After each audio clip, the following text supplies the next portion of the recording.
epicentro del huracán mediático que sacude España, la fecha del 8 de diciembre se erigía no como un simple día en el calendario, sino como un punto de inflexión, una encrucijada donde las verdades, cuidadosamente custodiadas, amenazaban con desbordarse sin control. Un relato que había monopolizado la atención de todo un país, el denominado docu-fake de Rocío Carrasco, comenzó a mostrar sus primeras y profundas grietas, no solo en la implacable vía judicial, sino también en la despiadada arena de la opinión pública, confirmando que este día era el comienzo de una demolición, un mazazo demoledor para un imperio de apariencias construido con la fragilidad del cristal más fino. El entramado de este drama familiar, que se creía sellado por una verdad única y exclusiva, se vio sacudido por la aparición de un personaje que, contra todo pronóstico inicial, se negó rotundamente a ser el villano impuesto por una narrativa unidireccional. Rocío Flores, con una lucidez estratégica que desarmó por completo a sus detractores más feroces, ha puesto al descubierto la verdadera naturaleza de esta farsa. No solo en el foro mediático, donde la imagen es rey, sino en el mismísimo corazón de los tribunales, donde solo los hechos importan. Su testimonio, lejos de ser un lamento o una súplica, se convirtió en una declaración contundente, una bala de plata que pulverizó la narrativa preestablecida, revelando que detrás de la etiqueta de víctima se escondían intereses que distaban mucho de la pureza emocional y la búsqueda de justicia genuina. Con una valentía inesperada o quizás una desesperación forjada por años de escarnio público y señalamiento social, Rocío Flores no dudó en declarar judicialmente en contra de titanes de la televisión española, como Óscar Cornejo y la todopoderosa Fábrica de la Verdad, el engranaje detrás de la docuserie. Su objetivo era meridianamente claro desde el principio: salir indemne de un lodazal de acusaciones que, como un peso muerto, amenazaba con ahogarla por completo, arrastrándola a un abismo de culpa y reprobación social sin precedentes. Ella no buscaba venganza o revancha, buscaba, con la poca fuerza que le quedaba, justicia, un resquicio de luz en una oscuridad diseñada meticulosamente para consumirla por entero, demostrando que incluso los más jóvenes pueden desafiar a los gigantes mediáticos que parecían intocables. La situación, tal como ella la presentó ante la autoridad judicial, desnuda una realidad incómoda y desasosegante. La de un personaje interesado que, bajo el manto de un dolor televisado y cuidadosamente dramatizado, orquestaba una campaña con fines muy específicos, ajenos a la verdad. Rocío Flores, en su declaración que sacudió los cimientos del plató, no solo defendió su inocencia con una firmeza envidiable, sino que también expuso las fisuras de un relato que hasta ese momento se había mantenido inquebrantable a pesar de las voces disidentes, obligando a los que antes dictaban sentencia con impunidad a reconsiderar seriamente sus juicios y prejuicios. Su acción fue un acto de soberanía personal en un escenario donde su voz había sido, hasta entonces, sistemáticamente silenciada, deslegitimada y ninguneada por la narrativa oficialista. La atmósfera de autoafirmación y condena moral que envolvía a ciertos bastiones mediáticos empezó a agrietarse peligrosamente, dejando al descubierto la fragilidad intrínseca de sus pilares más fundamentales. Carlota Corredera, una de las más fervientes defensoras de la verdad de Rocío Carrasco y del relato en sí, protagonizó un momento que sin duda quedará grabado en la historia reciente de la televisión, una confesión casi imperceptible pero cargada de un simbolismo devastador para la causa. Con un comentario que en un primer momento pareció inofensivo, pero que resonaba con la fuerza de un trueno en el alma de los críticos, admitió que, incluso en el ámbito judicial más estricto, los testimonios pueden mentir, desdibujando la frontera entre la verdad documentada y la conveniencia narrativa interesada. Este dardo, lanzado sin premeditación aparente, pero cargado de una verdad innegable y dolorosa, se clavó en el corazón mismo del docu-fake, cuestionando de forma directa la infalibilidad de un relato que se había vendido al público como una verdad absoluta e inmutable, sin fisuras ni matices. La frase de Corredera, un eco de la realidad más cruda y palpable, abrió una brecha irreparable en la percepción pública, invitando a la audiencia a mirar más allá de las lágrimas convenientemente exhibidas y los guiones cuidadosamente elaborados. ¿Crees que fue un desliz involuntario? ¿Un acto fallido? ¿O acaso el subconsciente de una periodista revelando una verdad que el argumento oficialista ya no podía sostener ni ocultar? Pero los presagios de esta tormenta mediática y judicial no surgieron de la nada, no aparecieron por arte de magia. Voces valientes y experimentadas se alzaron desde el principio, advirtiendo con una profunda preocupación sobre el abismo al que se encaminaba esta producción televisiva tan polarizadora. Dos periodistas maravillosas, Rosa Villacasín y Beatriz Cortázar, con una clarividencia que hoy se antoja profética y dolorosa, no dudaron en afear públicamente y con gran contundencia el docu-fake de Rocío Carrasco, señalando sus falacias.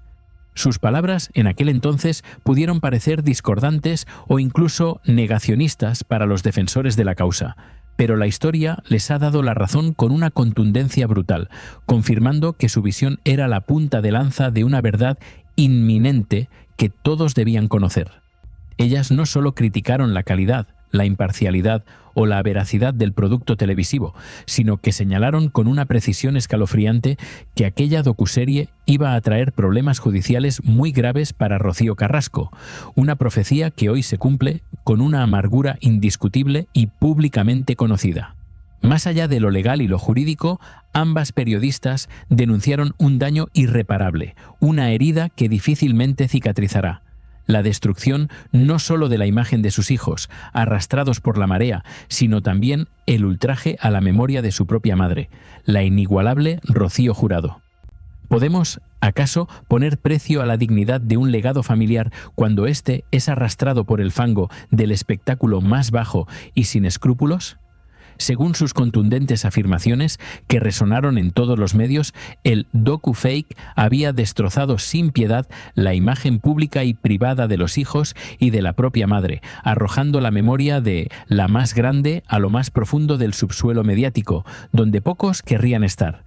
No fue una crítica velada o un comentario tibio, sino un grito de alerta, una señal de alarma ante el atropello de un honor que se creía intocable e inquebrantable, un lamento desgarrador por la manipulación de una historia que merecía ser contada con respeto y rigor, no con el sensacionalismo que terminó por convertirla en una mera mercancía televisiva. Esas voces, inicialmente minoritarias y vilipendiadas, hoy resuenan con la fuerza de un trueno, como el tañido de campanas que anuncian el fin de una era de impunidad. Antes de que profundicemos en los giros más inesperados de esta trama, cuéntame en los comentarios, ¿desde qué rincón del mundo nos acompañas en este viaje por la verdad? ¿Y qué opinas de las contradicciones expuestas hasta ahora?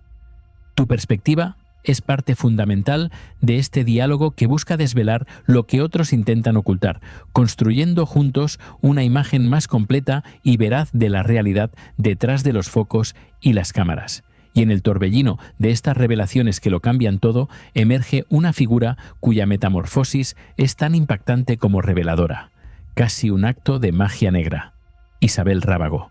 Aquella que, con una vehemencia desmedida y una retórica implacable, se convirtió en la amiguísima y defensora más acérrima de Rocío Carrasco, hoy se ve confrontada por el espejo implacable de la hemeroteca, un archivo de verdades inmutables. Unas imágenes de archivo, desenterradas de las profundidades del pasado, nos muestran a la verdadera Isabel, aquella que, antes de recibir un cheque en blanco o de abrazar por completo la narrativa oficial, opinaba con una libertad y una coherencia que hoy parecen olvidadas para siempre. La verdad a veces se esconde en el olvido programado, pero siempre resurge. El contraste es abrumador, casi cinematográfico en su crudeza. La Isabel Rábago de antaño, con una franqueza desarmante y una lógica aplastante, cuestionaba públicamente y sin tapujos la decisión de Rocío Carrasco de exponer a sus hijos en exclusivas de corazón, un acto que consideraba puramente motivado por el dinero, el vil metal. Rocío Carrasco expone a su hijo en la revista del Corazón sin ningún tipo de sentido, solamente por pasta, sentenció entonces, con una indignación que hoy resulta irónica y profundamente dolorosa para quienes la escuchan. Era una voz crítica, una periodista que no dudaba en señalar la hipocresía, sin saber que el destino le deparaba una vuelta de tuerca a su propio discurso, una contradicción que la devoraría. Ella misma se preguntaba, con una retórica incisiva y cargada de sentido común, ¿Cómo Rocío Carrasco podía dejar a sus hijos en esa posición tan vulnerable, utilizando una exclusiva para proclamar a los cuatro vientos que en su boda estaba quien tenía que estar? Una frase que excluyó dolorosamente a sus propios vástagos, los dejó fuera de su vida. ¿Cómo es posible que una persona que antes defendía a los menores, a la intimidad de los niños, hoy guarde un silencio absoluto, o incluso defienda exactamente lo contrario? La respuesta yace en los intrincados laberintos de los intereses televisivos, donde las convicciones personales pueden mutar con la velocidad de un rayo, sacrificando la coherencia en el altar de la conveniencia económica y de la fama efímera. La hemeroteca, esa juez impasible y sin memoria, nos recuerda un momento clave en esta historia de contradicciones. Aquel viaje al fin del mundo, financiado con dinero público a través de Radio Televisión Española, donde Rocío Carrasco afirmó tajantemente que a los únicos que había echado de menos eran a su váter Fidel Albiac y a sus perros. Ni una sola mención a sus hijos, a sus propios descendientes. Un comentario cruel, diseñado para infligir más daño emocional y mediático, que la Isabel Rábago de aquel entonces habría criticado con fiereza y sin dudar.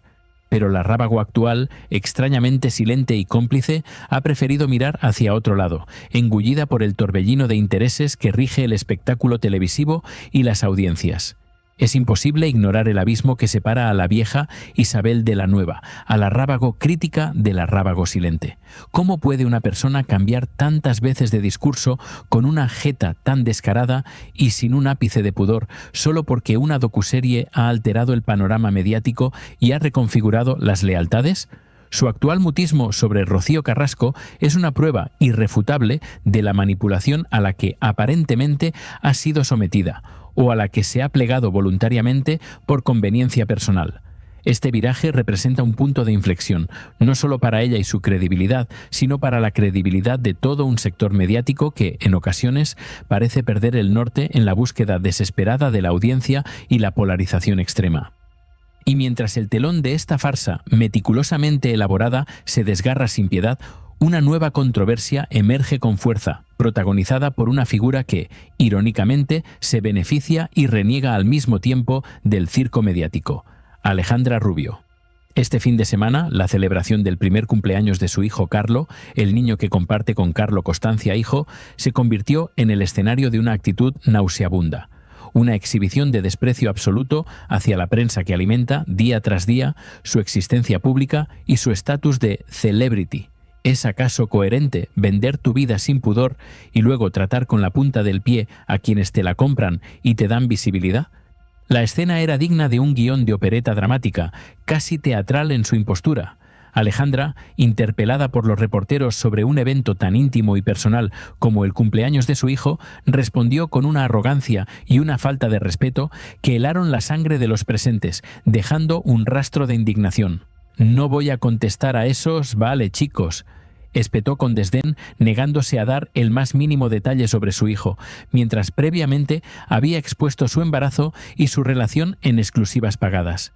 Este acto de soberbia, esta flagrante contradicción, revela la hipocresía de quien se lucra de su intimidad y luego la protege con uñas y dientes cuando no le conviene, cuando no hay un cheque de por medio.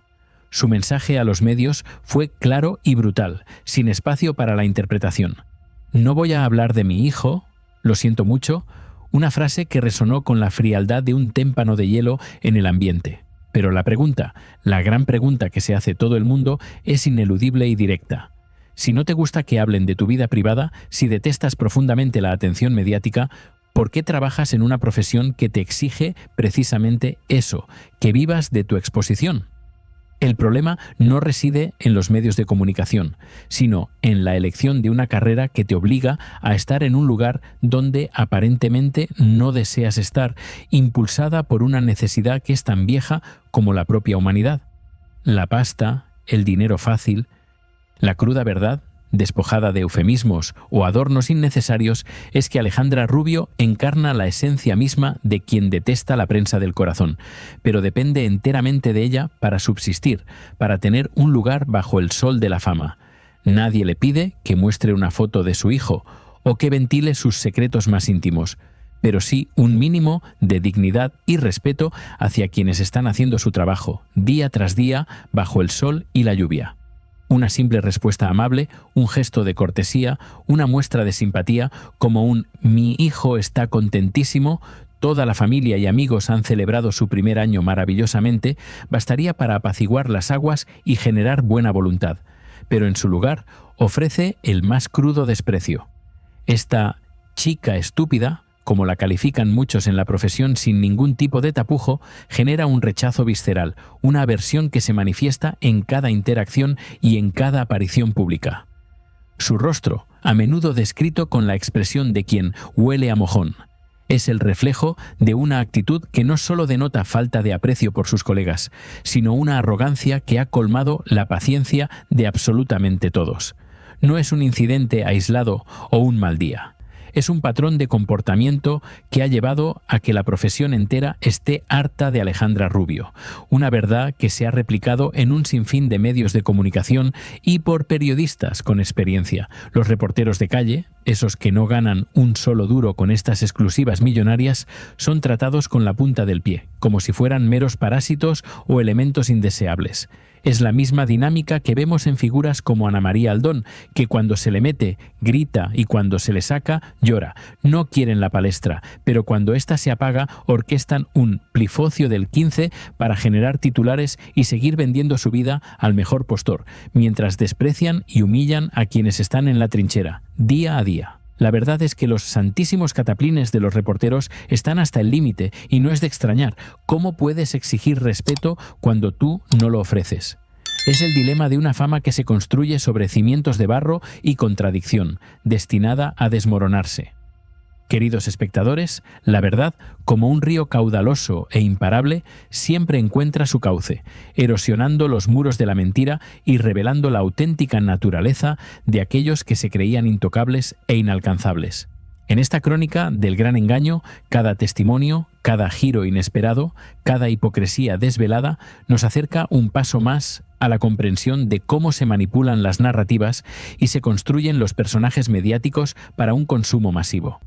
Si eres de los que no teme mirar la verdad de frente y desenmascarar las farsas, te invito a unirte a nuestra comunidad.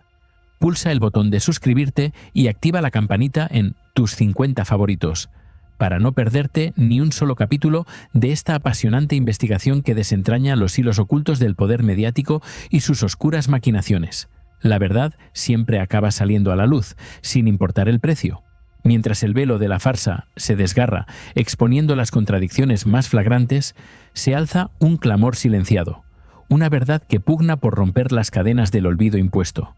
El 8 de diciembre no fue solo el día de la revelación de ciertas hipocresías, fue el preludio de un contraataque, un ajuste de cuentas en las sombrías arenas de la justicia y la opinión pública, donde las batallas más feroces se libran lejos de los focos, en los silenciosos despachos de abogados y en las salas de los tribunales.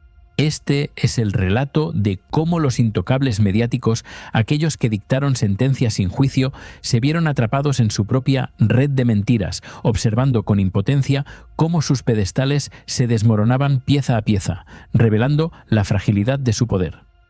Antonio David Flores, el hombre al que un sector de la prensa había condenado sin piedad, convertido en un paria social por un relato preestablecido y amplificado hasta la saciedad, decidió plantarle cara al sistema que buscaba aniquilarlo.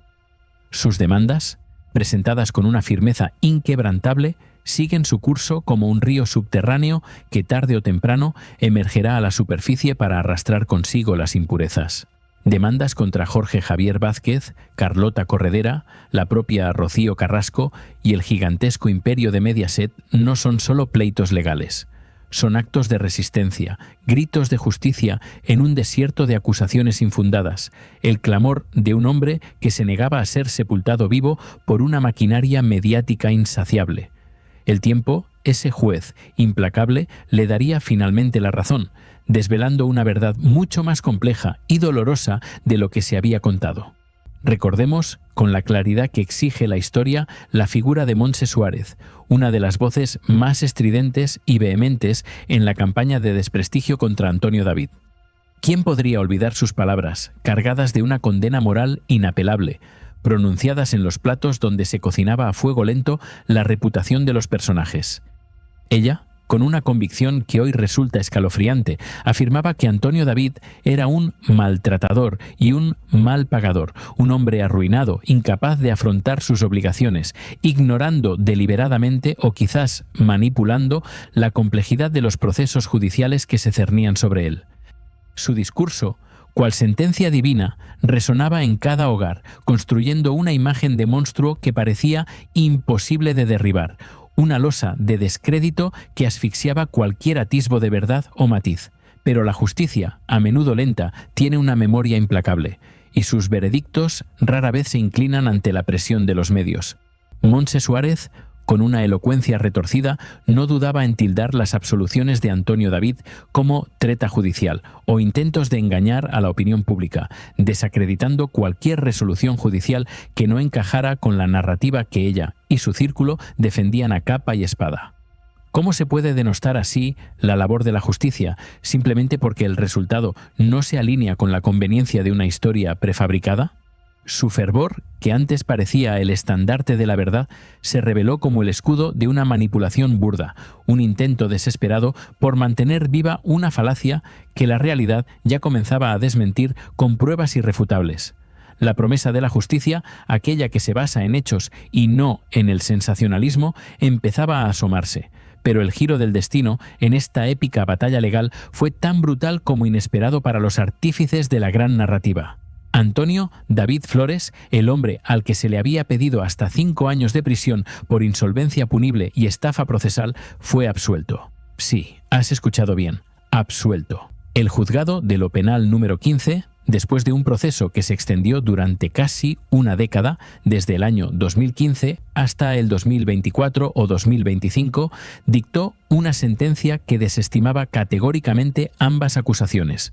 La Fiscalía, que pedía 3 años de prisión y una multa cuantiosa, y la propia Rocío Carrasco, que elevaba la petición a 4 años, vieron como su castillo de naipes se desplomaba ante la fuerza implacable de la evidencia legal, la verdad de los hechos, no la del relato televisado. ¿Imaginabas en algún momento que el supuesto villano de esta historia saldría victorioso en los tribunales?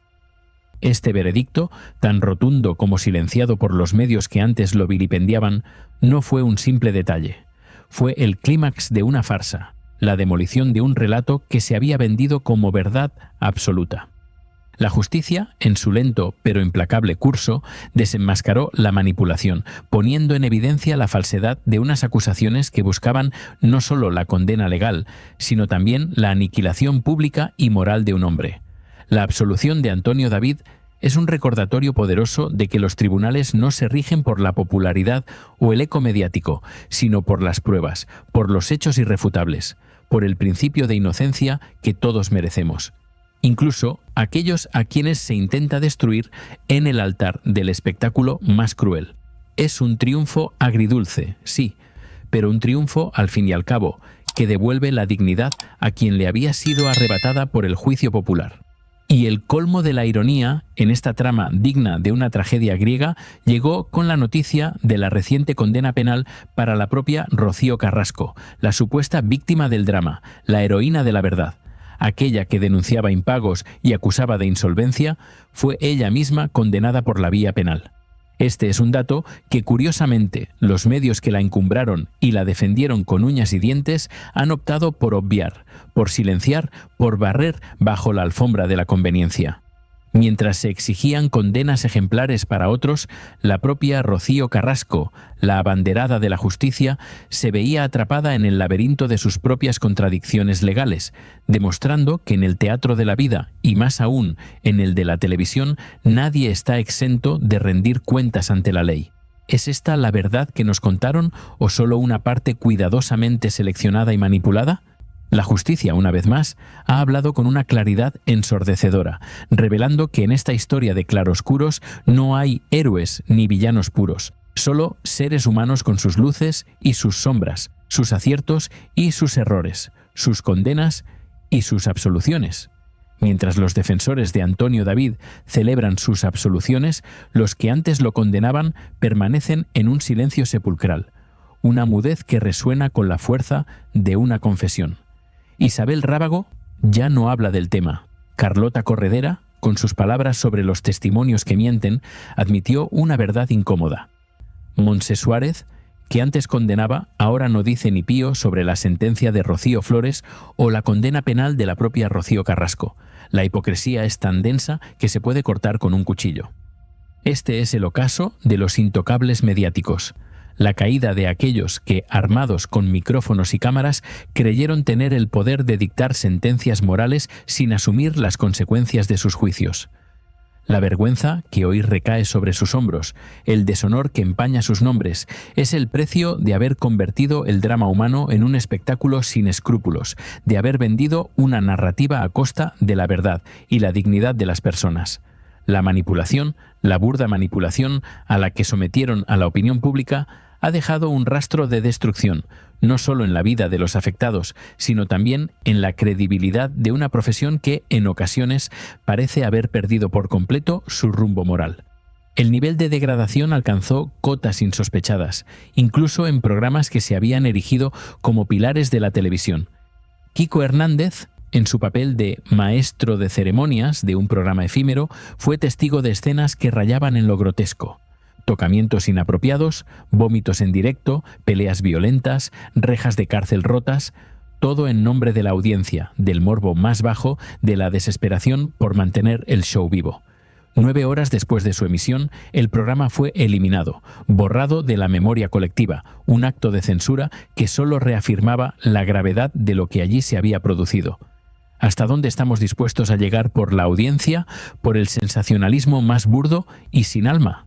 La caída de estos gigantes mediáticos, la exposición de sus contradicciones y la victoria de la verdad en los tribunales nos dejan una lección inestimable y de profunda resonancia. En este país, nadie va a la cárcel por tener deudas o falta de liquidez. Se va a la cárcel cuando, pudiendo hacer frente a ellas, se decide no hacerlo, en un acto deliberado de desobediencia y engaño.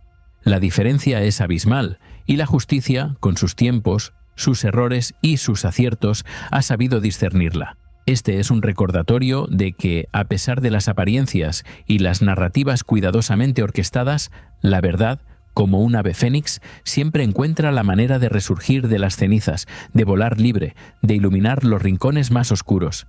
Así, concluye esta crónica del gran engaño, un viaje por las intrincadas redes del poder mediático, la justicia y las vidas que se vieron atrapadas en su vorágine.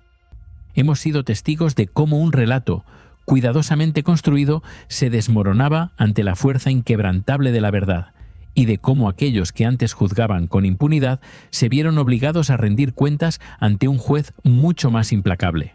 La historia misma. Si esta exploración profunda de los entresijos del poder y la verdad ha resonado contigo, te invito a unirte a la comunidad de Tus 50 favoritos, un espacio donde desentrañamos los misterios y las historias que otros se empeñan en ocultar. No te quedes fuera de esta búsqueda incesante de la verdad.